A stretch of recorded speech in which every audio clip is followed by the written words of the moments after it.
अस्सलामुअलैकुम स्टूडेंट्स, मेरा नाम है मोहम्मद अफाक और आप देख रहे हैं study with concept channel.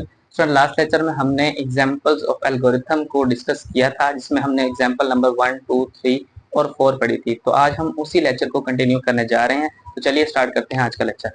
Student, example number 5 है आपकी नेक्स्ट एग्जाम्पल, जिसकी स्टेटमेंट है कि to display large one out of 3 given number. वो ये कहता है कि आपको कोई से 3 नंबर दिए गए हैं, आपने फाइंड ये करना है कि उन तीनों नंबर में से सबसे बड़ा नंबर कौन सा है। तो आप जानते हैं कि हम एल्गोरिथम में सबसे पहला काम हमारा यही होता है कि हम उस एल्गोरिथम को स्टार्ट करते हैं फर्स्ट स्टेप के अंदर। फर्स्ट स्टेप में आपने एल्गोरिथम लिखा, मेंशन कर दिया कि हम एल्गोरिथम को स्टार्ट कर रहे हैं। सेकंड स्टेप में आपने ये करना होता है कि आपने यूजर से इनपुट लेनी होती है। यूजर से इनपुट लेने का मतलब यही होता है कि वही कुछ जो आपको क्वेश्चन में पूछा गया है, यानी जो आपकी स्टेटमेंट में बयान किया गया है, वही आपके अंदर इनपुट होती है। आपकी स्टेटमेंट में कहा गया कि 3 गिवन नंबर्स, तो आप कोई से भी 3 नंबर ले सकते हैं। बाय डिफॉल्ट आपकी बुक ने n0, n1 और n2 को लिया है। आप कोई और भी नंबर ले सकते हैं, मिसाल के तौर पे 1, 2, 3। तो इसके बाद अब आपने करना यह है कि अब आपने चेक करना है कि इन तीनों में से कौन सा नंबर लार्ज है।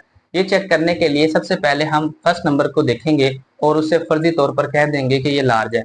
जिस तरह हमने थर्ड स्टेप में लिखा सेट लार्ज टू n0, कि हम कह रहे हैं, फर्ज कर रहे हैं कि n0 जो है हमने सेट कर दिया कि ये लार्ज नंबर है इन तीनों में से। अब फोर्थ स्टेप में आपने क्या करना है कि कंडीशन लगानी है। इफ अगर n1 ग्रेटर देन लार्ज, वो ये कहता है कि अगर n1 जो है वो ग्रेटर हो जाता है n0 से।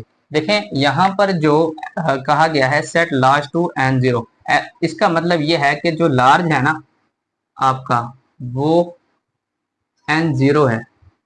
यानी कि जब वो इस स्टेटमेंट के अंदर जो बात कर रहा है, इसमें वो ये कह रहा है कि जो n1 है वो ग्रेटर देन है n0 से। n1 ग्रेटर देन लार्ज, और लार्ज हमने क्या कहा अभी, वो है n0। तो मैं इसे ऐसे भी लिख सकता हूँ n1 ग्रेटर देन n0, यानी कि जो n1 है वो n0 से बड़ा है। सेट लार्ज टू n1, वो कहता है कि अगर ये कंडीशन ट्रू है तो आप जो है n1 को लार्ज कह सकते हैं।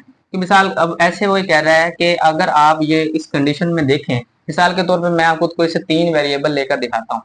यहाँ पर मैं ले लेता हूँ 1 n0 को, n1 लेता हूँ मैं 2, n1 में लेता हूँ 2 और n2 को मैं लेता हूँ 3। अब आप जरा इसको इसमें पुट करके देखें। यहाँ n0 की जगह आप 1 कर दें, ठीक है। n1 की जगह आप 2 कर दें, 2 ग्रेटर देन n0 की थी 1, तो 2 ग्रेटर देन 1, ये कंडीशन क्या हो गई है, ट्रू हो गई है। 2 जो है वो 1 से बड़ा ही होता है। अब अगर ये वाली कंडीशन ट्रू हो गई है तो इसका मतलब ये स्टेटमेंट जो है ये भी ट्रू हो गई है, और जो इसमें बात लिखी है सेट लार्ज टू n1, यानी कि अब जो n1 है वो लार्ज कंसिडर होगा, n1 n0 अब लार्ज कंसिडर नहीं होगा। किस सूरत में n1 कंसिडर होगा लार्ज, तब होगा जब n1 जो है वो n0 से बड़ा हो जाएगा। थोड़ी सी टिपिकल बातें हैं, आप इसे ध्यान से देखें, आपको समझ आएगी। उसके बाद फिफ्थ स्टेप में आपने ये कहना है कि if n2 greater than large. अब मैंने आपको बताया कि इस स्टेप में तो हमने ये कह दिया कि जी n1 जो है ना अब वो लार्ज है, ठीक है। इस कंडीशन से गुजरने के बाद हमने कह दिया कि n1 जो है वो लार्ज है, n0 अब लार्ज नहीं है। तो वो ये कहता है कि अगर n2 बड़ा हो जाता है लार्ज से, यानी n2 जो है वो ग्रेटर देन हो जाता है n1 से, तो फिर आप सेट लार्ज टू n2, वो कहता है कि फिर आप n2 को लार्ज कह सकते हैं। सेट लार्ज टू n2 का मतलब यही है।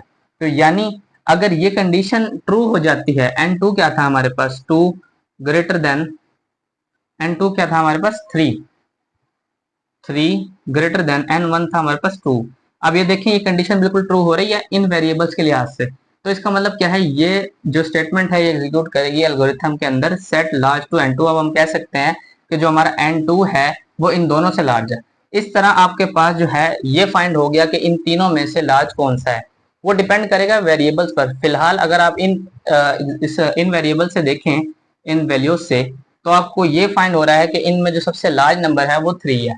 आप इस तरह कोई भी नंबर लेकर उसको इस एल्गोरिथम की मेथड के थ्रू फाइंड कर सकते हैं कि इनमें से लार्ज नंबर कौन सा है, यही मेथड इस्तेमाल करके।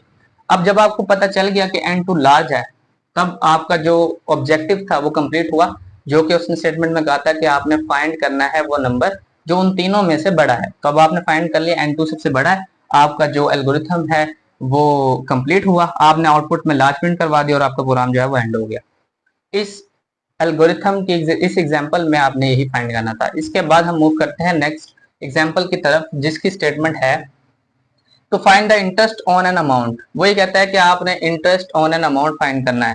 इंटरेस्ट ऑन एन अमाउंट के बारे में मैंने आपको फ्लो चार्ट के केस में भी पढ़ाया था। आई थिंक ये फ्लो चार्ट की 4th एग्जांपल है, जिसमें आपने पढ़ा था कि प्लेन इंटरेस्ट क्या होता है और इसे कैसे फाइंड किया जाता है। उसी को एज इट इज आपने एल्गोरिथम के फॉर्म में लिख देना है। उस केस में मैंने आपको बताया था प्लेन इंटरेस्ट होता क्या है। अब मैं दोबारा भी बता देता हूँ आपको प्लेन इंटरेस्ट के बारे में। प्लेन इंटरेस्ट बेसिकली कहते हैं सूद को। मिसाल के तौर पर अब आप एक बैंक में जाते हैं और उस बैंक को कहते हैं कि मुझे 1,000 रुपए का लोन चाहिए 2 साल की मुद्दत के लिए। मीन्स कि आपको 1,000 रुपए उस बैंक से चाहिए और आप उसे अदा करेंगे 2 साल के बाद। बैंक आपको ये कहता है कि सर हमारी पॉलिसी ये है कि हम आपको लोन देंगे, बशर्ते ये कि आप 2 साल के बाद आप हमें 1,000 नहीं बल्कि 1,200 रुपए रिटर्न करेंगे। तो आपसे जो 200 रुपए एक्स्ट्रा चार्ज वो बैंक करेगा वो सूद कहलाएगा, और वही आपने फाइंड करना है कि एक अमाउंट के ऊपर प्लेन इंटरेस्ट कितनी होती है। तो अब आप इस एल्गोरिथम में देखें तो उसने यही फाइंड की है। सबसे पहले आपने अपना एल्गोरिथम स्टार्ट किया। स्टार्ट करने के बाद input numbers, amount, rate, years, 3 चीजें आपको चाहिए। वो अमाउंट जो आप उस बैंक से ले रहे हैं यानी कितने थी वो 1,000। रेट का मतलब ये है कि वो बैंक कितने परसेंट, कितने रेशो पर आपको सूद दे रहा है। अब अगर बैंक ने आपको कहा है कि अब आपने 1,200 रुपए रिटर्न करने हैं, तो इसका मतलब क्या है कि वो आपसे 1,000 रुपए पर 1 साल के लिए कितने पैसे चार्ज कर रहा है, वो रेट होगा। मैं आपको इसका रेट निकाल के दिखाता हूँ। आपने अमाउंट कितने लिया बैंक से, 1,000। कितने टाइम के लिए लिया आपने, 2 साल के लिए, 2 इयर्स। बैंक क्या कहता है आपको कि आप 2 साल के बाद 1,000 नहीं बल्कि 1,200 रुपए रिटर्न करेंगे। 1,200 में से आपसे वो एक्स्ट्रा कितने ले रहा है, 200 रुपीज। अब अगर आप ये देखें कि बैंक आपसे कितने रेशो पर इंटरेस्ट ले रहा है, तो वो जानने का सिंपल सा तरीका ये है कि आप ये देख लें कि 1 साल में वो जो 1,000 है उसकी रेशो कितनी बनती है। 1 साल के लिए अगर आप देखें तो आपको मालूम होगा कि 1,000 का जो 10% बनता है, यानी मिसाल के तौर पे अगर आपसे बैंक 10% रेशो से सूद लगा रहा है, कोई बैंक 15% लेता है, कोई 20 लेता है, कोई 5 लेता है, मैं यहाँ 10% की बात करता हूं, तो 1,000 का 10% बनेगा 100 रुपए।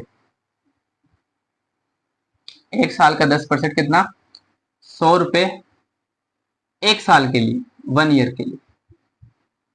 ठीक है। अब आपको लोन कितने टाइम के लिए चाहिए, 2 साल के लिए। तब इसका जो वो होगा सूद रेशो होगी वो 200 हो जाएगी। 1 साल की थी 100 रुपए, 2 साल के लिए आप ले रहे हैं 200 रुपए, यानी कि वो आपको कितना परसेंट सूद लगा रहा है, वो आपको लगा रहा है 10% सूद, 10%। तो यही आपका रेट कहलाएगा। यानी वो रेट जिस रेट पर आपको वो अमाउंट लोन दे रहा है वो आपकी रेट कहलाएगी, वो है 10%। कोई बैंक 15% भी लेता है, मैंने अभी आपको बताया। अच्छा, इसके बाद ईयर्स में वही बता देंगे आपके कितने टाइम के लिए आपको सूद चाहिए। मैंने टाइम मेंशन कर दिया, 2 साल के लिए आपको सूद चाहिए। अब इन वैल्यूज को आप इकट्ठा करेंगे और प्लेन इंटरेस्ट के फार्मूले में पुट करेंगे।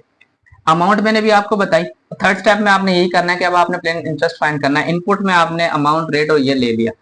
Set plain interest to amount multiply by rate divided by 100 multiply by year. Amount में आप लिखेंगे 1,000, मल्टीप्लाई करेंगे रेट 10%, डिवाइड करेंगे उसे 100 से और मल्टीप्लाई करेंगे ईयर से, ईयर कहते हैं 2। जब आप इन वैल्यूज को कैलकुलेट करेंगे तो आपके पास इस 1,000 की प्लेन इंटरेस्ट आ जाएगी, यानी कि 1,000 के ऊपर वो कितना आपसे सूद चार्ज कर रहे हैं, इसकी आपके पास वैल्यू आ जाएगी। जब आपके पास इसकी वैल्यू आ गई, आपका ऑब्जेक्टिव कंप्लीट, आपने प्लेन इंटरेस्ट फाइंड कर लिया और इस तरह आपका प्रोग्राम एंड हो जाएगा। बिल्कुल सेम बातें मैंने आपको फ्लो चार्ट के केस में भी बताई थी जब हमने ग्राफिकल प्रेजेंटेशन पढ़ी। फर्क ये है कि वो ग्राफिकली थी और ये स्टेप बाय स्टेप है, और कोई फर्क नहीं है इसमें।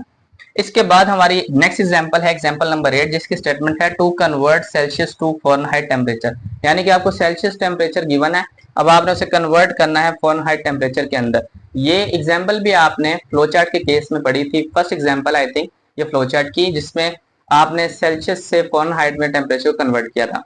अब सबसे पहले हम जो है अपना एल्गोरिथम स्टार्ट करते हैं, उसके बाद हम इनपुट में लेते हैं सेल्सियस। जो चीज हमें दी गई होती है वो हमारी एज एन इनपुट होती है। अब उसने क्या कहा था, आपने फाइंड कन्वर्ट क्या करना है सेल्सियस को फ़ारेनहाइट में, मींस के सेल्सियस की वैल्यू आपके पास है जिससे आप फ़ारेनहाइट में कन्वर्ट कर रहे हैं। तो आपने इनपुट में सेल्सियस लिया। थर्ड स्टेप आपका ये होगा कि आपने फ़ारेनहाइट का फार्मूला लगा देना है। फ़ारेनहाइट का फार्मूला जब आप लगाएंगे, Fahrenheit to Celsius multiply by 9 divide by 5, यानी सेल्सियस की वो वैल्यू जो आपको यहाँ स्टेटमेंट में दी गई होगी वो लिखेंगे, उसे मल्टीप्लाई कराएंगे 9 से, फिर डिवाइड करवाएंगे 5 से और उसमें 32 ऐड कर देंगे, तब आपके पास फ़ारेनहाइट टेम्परेचर आ जाएगा। जब आपके पास फ़ारेनहाइट टेम्परेचर आ गया, आप उसकी इनपुट ले लेंगे, उसके बाद आपका प्रोग्राम एंड होगा। लेकिन अभी इस यहाँ तक प्रोग्राम को उसने आपके एंड नहीं किया। उसने आपको दूसरा केस भी बताया कि अगर आपके पास फ़ारेनहाइट टेम्परेचर दे दिया जाता है, अब आपने सेल्सियस टेम्परेचर फाइंड करना है, तो तब आप क्या करेंगे, इसी स्टेटमेंट को आप उल्टा दें, यहाँ पर आप फ़ारेनहाइट लिख दें, यहाँ पर आप जो है सेल्सियस लिख दें, यानी कि अब आपने सेल्सियस से फ़ारेनहाइट में टेम्परेचर को मूव करवाना है। तो उसमें भी आप यही करेंगे, इनपुट में फ़ारेनहाइट लेंगे क्योंकि आपको फ़ारेनहाइट दिया गया होगा। फ़ारेनहाइट जब आपको दिया गया है, अब आपने फाइंड क्या करना है, सेल्सियस। तो सेल्सियस फाइंड करने के लिए आपके पास ये फार्मूला होता है कि वो टेम्परेचर फ़ारेनहाइट का जो आपको दिया गया है उसमें से आप 32 को माइनस करें, फिर मल्टीप्लाई करवा दें 5 से, और जो वैल्यू आएगी उसे टोटल को डिवाइड करें आप 9 के साथ, तब आपके पास एक सेल्सियस की वैल्यू आ जाएगी। इस तरह आपने जो है सेल्सियस की वैल्यू फाइंड कर ली, आपको पता चल गया कि सेल्सियस की ये वैल्यू है, तब आप उसका आउटपुट ले लेंगे। उसके बाद आपका जो एग्जाम्पल है वो यहाँ तक एंड हो जाएगी। उम्मीद करता हूँ स्टूडेंट्स आपको आज का लेक्चर समझ आया होगा। अपना ख्याल रखें, मिलते हैं अगले लेक्चर में। अल्लाह हाफिज।